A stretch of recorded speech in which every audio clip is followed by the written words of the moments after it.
Sometimes it feels like the sun will never rise, like the birds will never sing again. Believe in a power greater than what you are going through. When you don't know what to do, keep breathing. That's right. When you don't know what to do, just keep on breathing. From the City of Angels in Los Angeles, welcome to all my listeners out there in Radio Land. I'm Dave, the Caregiver's Caregiver at caregiverdave.com, coming to you live and on demand 24/7 on numerous syndicated radio and podcast networks, on 26 global audio video platforms. Platforms like, iTunes, iHeartRadio, YouTube, Spreaker, SoundCloud, Vimeo, Stitcher Radio, Blog Talk Radio, Castbox, Mixbox, Listen Notes, Blueberry, just too many to mention. In fact, we are proud to be voted #1 caregiver podcast in the top 50 on Player FM, #2 caregiver podcast on that famous feed spot out of the top 60, and #2 caregiver podcast on caringvillage.com. And we have an especially exciting show planned for you today. Have you ever wished that you could snap out of it when you feel overcome by stress, worry, fear, frustration, or other troublesome feelings? I know I have. Our guest today has developed a new approach to mindfulness designed to help you do just that. Mindfulness expert Julie Potiker is author of the new book, Snap From Chaos to Calm. And Julie's first book, Life Falls Apart, But You Don't Have to, Mindfulness Methods for Staying Calm in the Midst of Chaos, is now available on audiobook. Hey, that's cool. I know that's not easy to do because my book, Secrets from the Hammock, is available on an audiobook, and that was hard work, especially if the author reads it. Did you read it yourself? Yes, I did. And Snap is out on audiobook now as well. Congratulations. That is not easy to do, but no, it was intense. So rewarding for both the reader and the author. Yeah. But before we get started, I do want to take this moment to thank my last week's guest. After losing 2 loved ones to the disease of Alzheimer's and dementia, Cheryl Hograve received her own Alzheimer's diagnosis within the very same year as her mother's passing. You'll enjoy hearing her amazing story. And just a reminder, you can watch or listen to that interview and all our interviews, including this one, on our membership website, caregiverdave.com, or any of our other 26 global audio video networks that I mentioned earlier. All right, enough of that. Julie Potiker, so great to have you on. Really fun to be here again. Again, that's right. I was going to mention this isn't your first time. It's not your first rodeo. Nope. I don't know, how long has it been? 1 or 2 years ago? I think it might have been 2017, actually, or 2018. I don't know how long you've been doing this. 2 to 3, over 10 years. Yeah. So that's a long time for you to not come back on the show.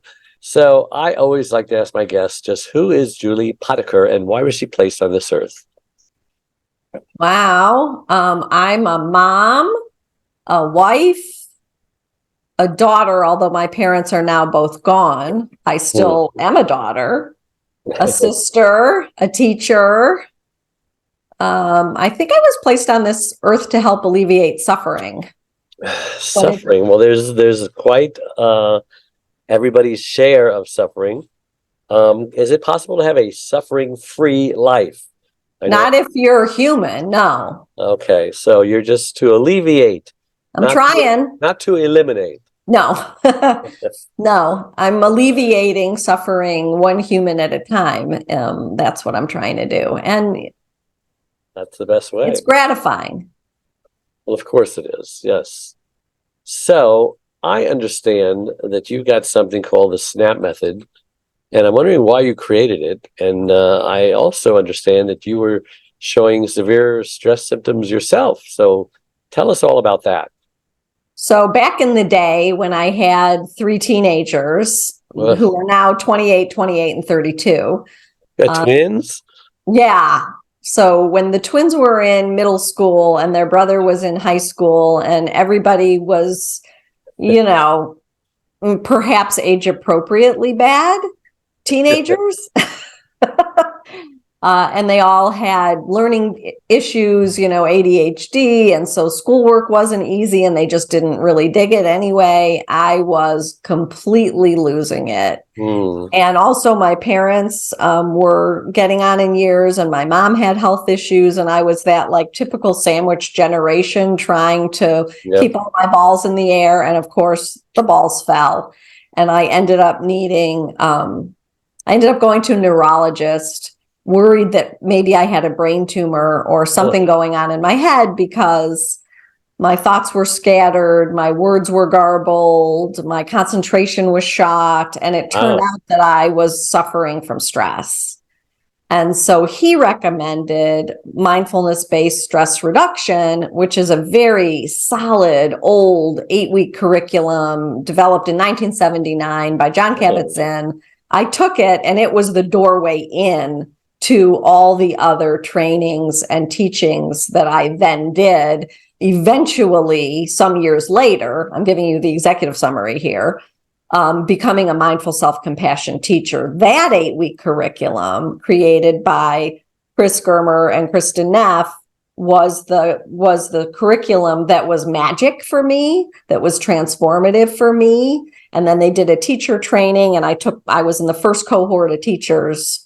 There's thousands of us now. It's 14 languages. So that I started becoming a mindful self-compassion teacher in 2014 because of that, because it helped me, fixed me, whatever. That's when your kids were still teenagers? Yeah. And well, the girls graduated high school in 2013. So yeah, they were still Wasn't that just one more thing on your plate to add to the stress? Or it was something that filled me up.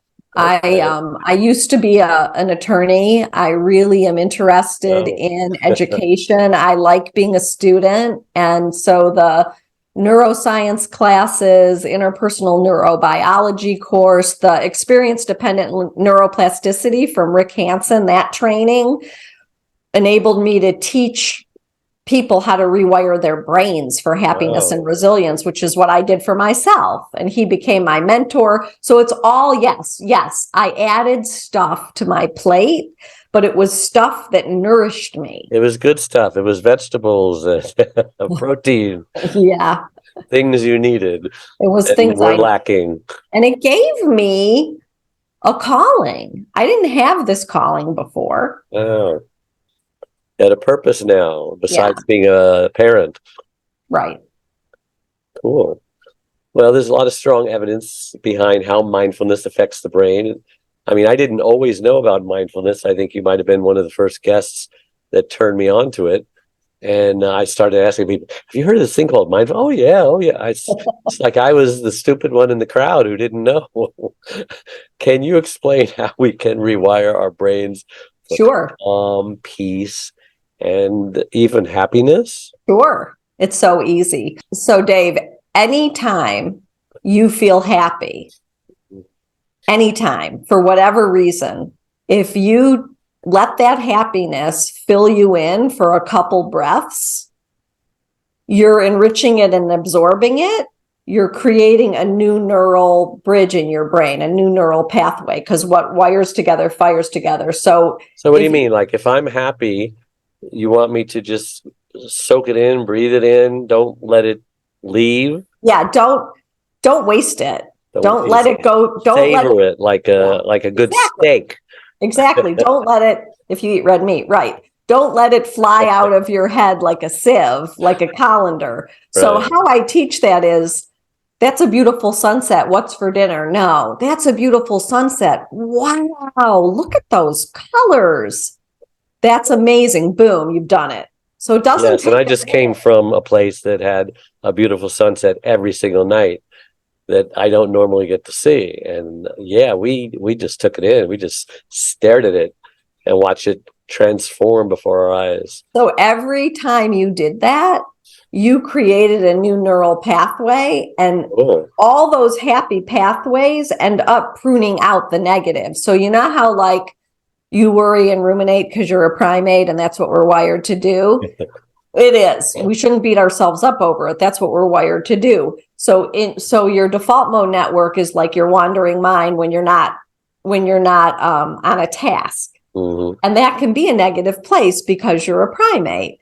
But the more happy bridges that you build, the more negative ones get pruned out. Pretty soon, your brain's just a nicer neighborhood. It's just a happier neighborhood when you're just la-di-da, not doing anything. And that is all experience-dependent neuroplasticity, all of it. That's amazing. So you've been studying, practicing, and teaching mindfulness extensively for, God, many, many years. Yep. And how did this lead you to write your book, Snap, From Chaos to Calm? Okay, so during COVID, I had a lot of time. Yeah, is the snap part, is it really that easy? Because we're living, snap your fingers and, microwave, and it's... Yep, it's that easy. So it's so you have to know that you're feeling a difficult emotion. That's where the mindfulness comes in. So you have to know fear is arising, or anxiety is arising, or anger is arising, or grief is arising, or fatigue is arising. Something that doesn't feel good is arising, and you want to acknowledge it. You don't want to bypass it, but you would really like to change the channel. So that's where SNAP comes in. So you snap your fingers. That's just to remember the acronym. And then the S is soothing touch. And for you, Dave, maybe you have your hands on your heart. Maybe you have your hands on your belly, or one of each. Maybe you're just hugging your arms, or you're cradling your face, or you have one hand in the other. But in one of these places where you've got your own good hands on your own worthy body, you're going to have a release of oxytocin and endorphins. That's a good thing. Just those feel-good hormones start down-regulating the cortisol and adrenaline that you have because something icky is arising, right? So you're down drugs. You're down-regulating it right away, right? So that's the S. The N is name the emotion. You're naming it to continue to give your prefrontal cortex the amount of seconds it needs to come online. So first, you're down-regulating with some feel-good hormones. Then you're naming, this is, let's say it's anxiety. This is anxiety. And then the A is act. I've got these groovy hand motions to go with it and arm motions. And the act is, what do I need to hear right now? And what do I need to do right now? Which is like your penultimate mindful self-compassion questions. So what do I need to hear right now? If it's anxiety, maybe it's, I'm safe right now.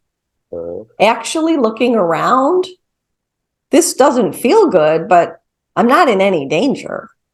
I can calm down. And then what do I need to do right now? That's going to be your toolbox.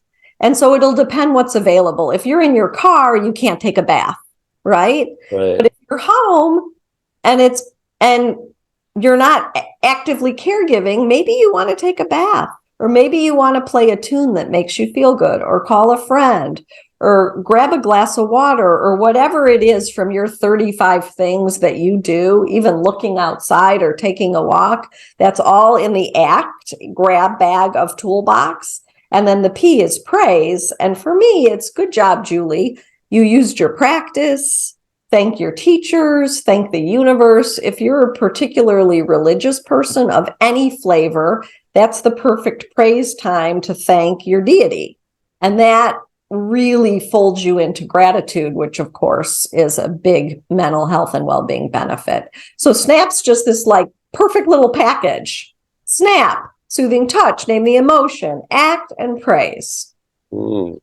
This is eerily similar to something that happened this last weekend. We were to meet with Cesar Millan, the dog whisperer. Do you know who he is? I totally do. I'm a dog person. He is amazing. And there was this woman who brought her dog, a service dog, and she was complaining that the dog was always pulling on her when she tried to walk it. She wanted the dog to walk beside him.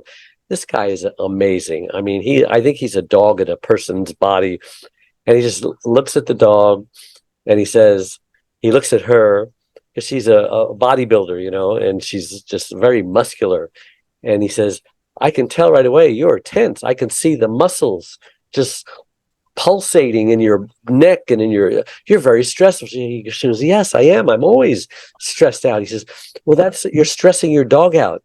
You need to just breathe right now. Just stop and breathe and relax and de-stress. And you could see her muscles start to calm down, He says, here, now walk your dog. And she walked the dog in front of everybody. And the dog healed. Just walked beside her. And she says, oh my God. And he says, everybody, I just want to alert to you. You have just seen a miracle. This dog was not changed. His owner was changed. 100%. And the dog responded. And I mean, my gosh, mindfulness. Can the animals really pick up on all of our problems? He says, yes. He rehabilitates people, or he rehabilitates dogs because of the damage that we have caused them. Exactly. And he trains people. Yeah, exactly. Well, we have energy bodies. Did you ever read any of that heart math stuff? I don't teach it, so I'm not an expert on it, but it's super cool. Like, we have a biofield that comes off of us that goes out a certain number of feet that other beings, dogs included. Dogs are very sensitive. They can sometimes hear an earthquake before it happens. Our dog can sense a seizure before it happens. How does that happen? Exactly. Well, they're trained for that. But like my dog, if I'm upset, will just come over and put her head in my lap. She knows. Yeah, our dog does that too. Sweet. Okay. So I think you described what is SNAP and how it helps people really stress. So let's go on to what makes SNAP different from other mindfulness acronyms, because there's a ton of them now, I'm realizing. Everybody's got their own little formula, their own little acronym.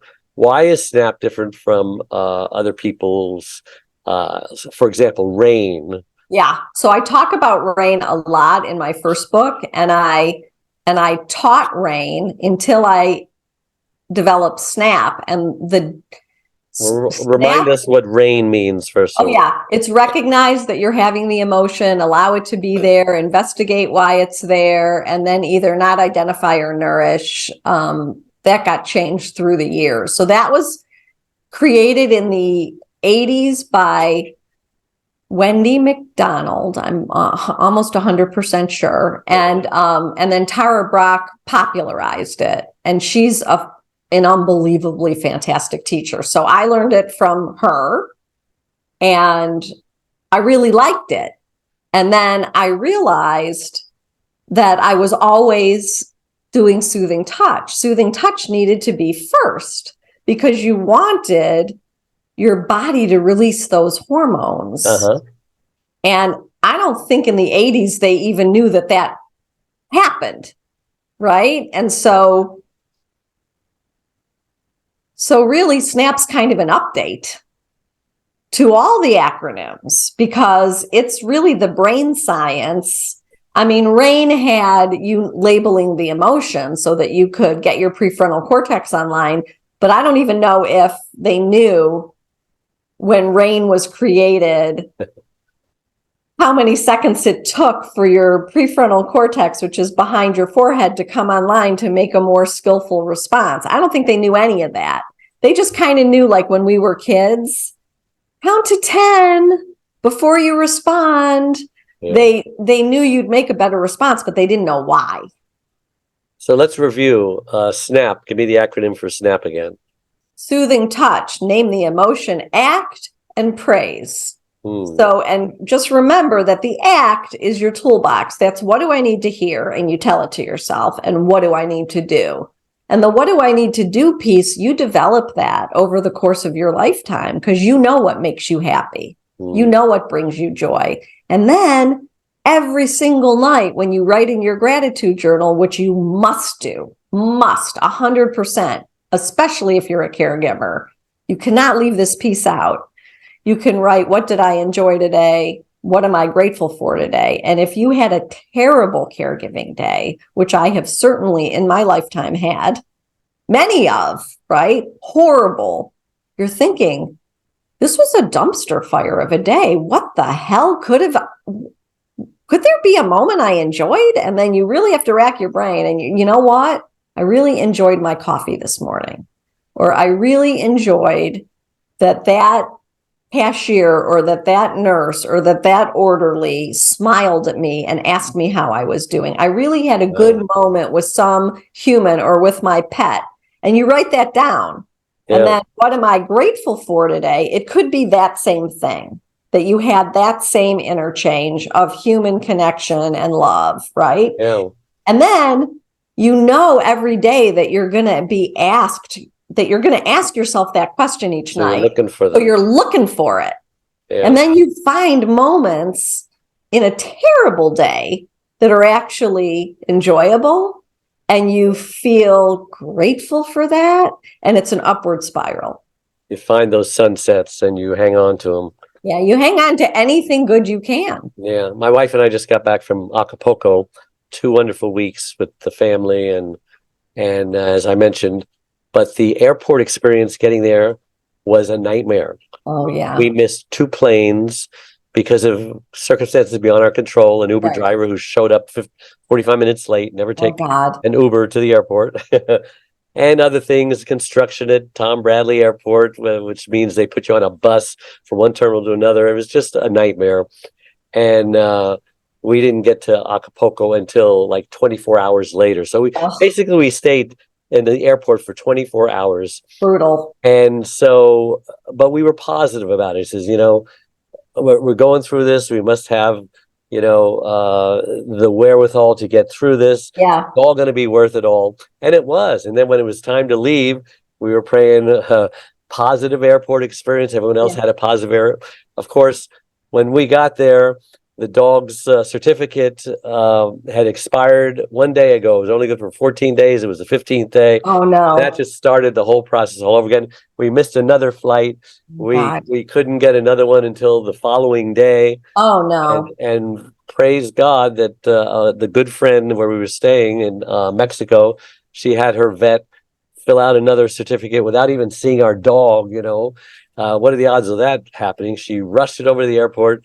And she got us out of Mexico. And but you know what? We were just smiling during the whole thing, saying it was worth it. Right. This is nothing compared to the wonderful experience we had.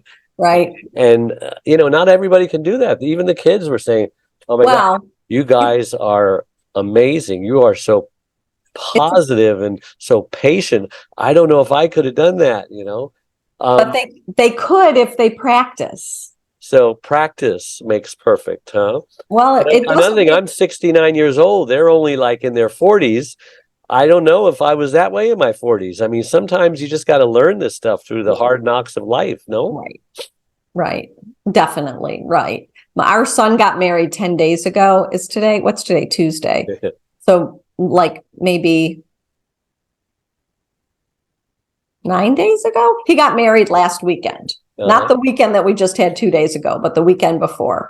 And it was a destination wedding in Idaho, in Sun Valley, Idaho. We've got one of those coming up. And so many people missed their flights because there were all these flights into Denver that were just canceled because they don't have enough ground staff. They don't have enough air traffic control. People were coming from the East Coast and there was smoke.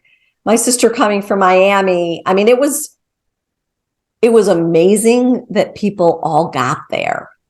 Amazing. Some people got there a day late. They missed the welcome dinner. They got there the day of the wedding. It was all good. Did they have a mindfulness attitude? Most of them, all of them, some of them? Some of them. That's their problem, isn't it? Yeah, I had a mindfulness attitude. Yes, we can only be responsible for ourselves. Yeah. Well, in your book, you share SNAP strategies for coping with anger, anxiety, grief, sadness, depression, shame, guilt. That's a lot of stuff. Yeah. And even political strife, which we know there's no shortage of that, and disaster. So why is self-compassion and soothing touch the starting point for all? Because you have to calm yourself down. It's all about calming your own nervous system so that you can respond to whatever it is. You hear my dog barking, sorry. So it's calming down. So the way I organize the book, if you're looking, if you're having a parenting issue, you might not you might not need to look at the political strife chapter. So you can just pick it up and put it down based on what your problem of the day is. But the whole cannoli is learning how to manage your own nervous system so that you can respond better to whatever it is. Wow. And be in control of your own Body stuff, your body, mind, emotions, spiritual, because the body reacts to things like that. There was a time I was getting hives every time, and I didn't know why. And I said, well, I can't be stressed. I feel calm, but something inside of me was freaking out, and I didn't even know what it was. Fortunately, that stopped, whatever it was. I had a period like 2 weeks ago where my heart was beating out of my chest. Really? Yeah. And You ever figured out what it was? No. I mean, I know it was stress. I know it was wedding stress because the wedding was at our home in our backyard. Yeah, we've had one of those too. Yeah. So I just calmed myself down. And some of my tools didn't work right away. And finally, I put earbuds in and laid down on my bed and listened to a guided meditation for anxiety on Insight Timer. And about 10 minutes in, I fell asleep. And when I woke up, I was fine. I woke up maybe 20 minutes later and I was like, oh, thank God, I'm calm. And we don't have to find out what it is. Sometimes we're stressed out. What is this? What is this? I got to find out what this is so it doesn't happen again. Maybe you'll never find out what it is. Just move on. Just fix it. Right. Sometimes your car makes a noise. I'm an auto mechanic. And sometimes, the noise goes away by itself, especially when you're showing it to a mechanic. and sometimes it never comes back. Just don't worry about it. That's when somebody's looking out for you. Yes. So most of us have heard the term inner critic, and we all have one. We all hate that photograph that our family member took of us. Don't you dare post that on Facebook, and everyone thinks it's the greatest picture you ever took. But, we're all too familiar with that nagging internal voice.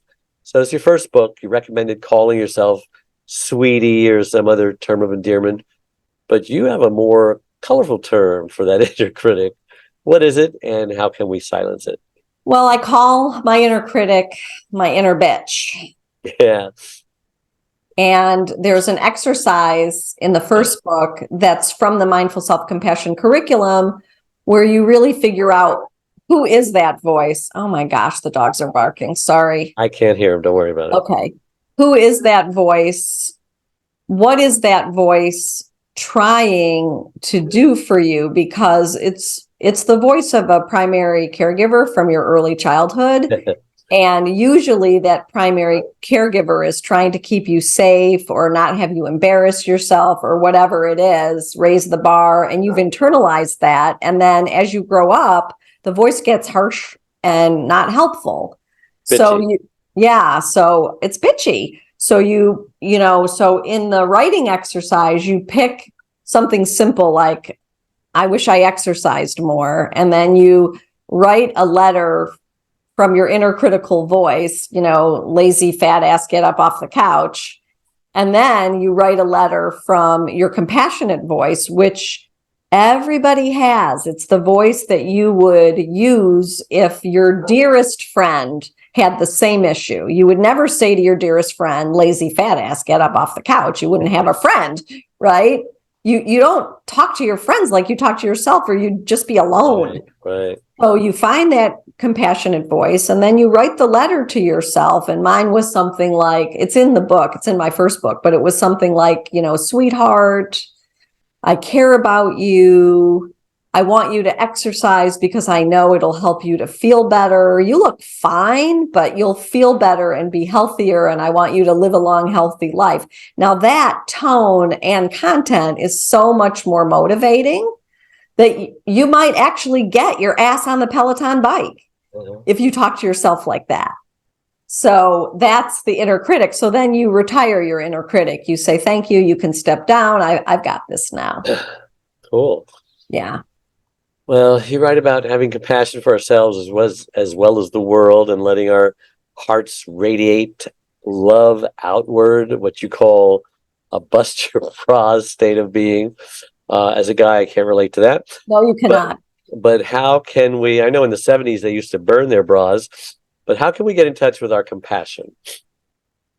I think the easiest way is practicing loving kindness meditation, where you're just listening to the prompt when you're new at it, and whomever is leading you in meditation, if it's me on Balanced Mind with Julie Potiker, which is free, there's hundreds of them, and they're all like morphs of some kind of compassion meditation where you're saying sentences that are gorgeous to people that you're pulling up in your mind's eye or to the whole globe. So may you be safe, may you be happy, may you be healthy, may you live with ease. So initially you're calling up maybe an individual that brings you joy, like your pet or your grandchild or your child if it's a smooth relationship, and may you be safe, may you be happy, may you be healthy, may you live with ease. Then you slip yourself in there because you deserve it, but you slip yourself in there so there's not any inner critic talk because you're already doing the heart opening. And then it's may we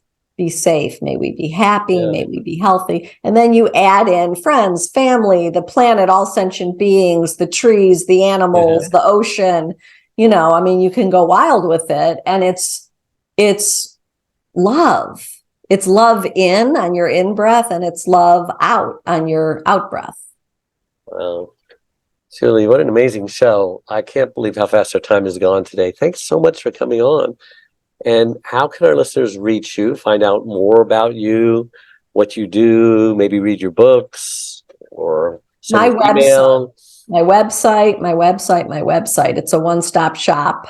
It's mindfulmethod4life.com. So the books are in there, the blogs, the podcast, my teachers' books, their newsletters, anything that I've ever found helpful is in there for free for people to use to try to alleviate their own suffering. And then they'll show up to their loved ones calm and happier and managing better, and their neurons will be mirrored by whomever they're in front of, and it just raises the whole bar for society. Cool. Hey, a reminder to our audience that all our live shows become recorded pod and video casts on your favorite platforms, and my #1 newly released book, Secrets from the Hammock, Uncommon Wisdom for Uncommon Times, is spreading wisdom all over the world. It's available wherever books are sold, and also on my free membership website, caregiverdave.com. And I also invite you to join my Caregiver Dave Facebook online support group community of 34,000 caregivers. Lots of tools, resources, videos, this radio show, and much more. And I'm just trying to keep as many of you caregivers who are dying before their loved ones do alive. Latest statistics say that 30% of you will die before your loved one, 40% if you care for a dementia patient. So, hey, why don't you click the like or follow button on whatever platform you're watching or listening to this on? It helps us reach even more caregivers by improving Google's search engine algorithms.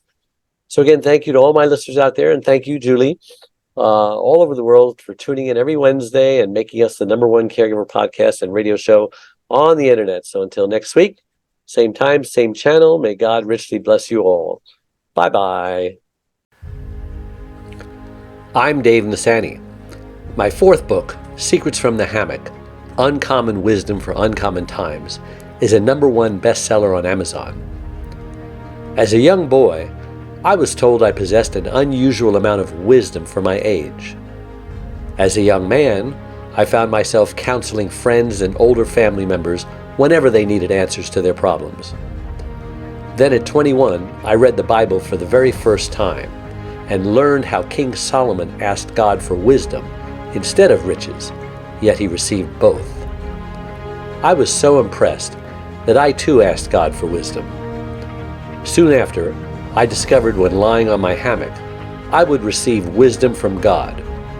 This book is the result of my passion to share with the world wisdom's tremendous benefits. Join me as I reveal practical aspects of wisdom for the mind, body, and spirit. 31 lessons I learned from God that can change your life. Available in hardcover, Audible, Kindle, and paperback, wherever books are sold. I've spoken all over the country and London, and am available to speak at your event. Contact me at hammockwisdom.com.